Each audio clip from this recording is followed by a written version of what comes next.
What's up, guys? This is my 2013 Ecoboost F-150. I threw this video together to show you the before and after of the truck using a 2-inch leveling kit, since I couldn't find any videos that really showed the subtle changes. The kit itself wasn't hard to put on by no means. The only difficulty I had was not having an extra set of hands to pry down on the lower control arm to pull the strut out of the tower.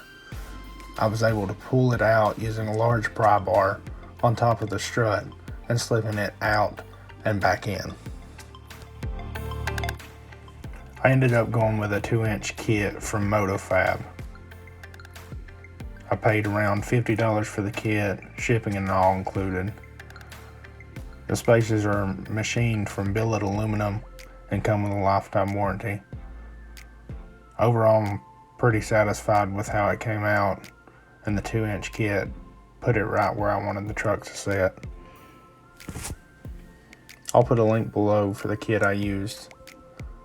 Make sure you like this video if it helped you out, and check back for more videos.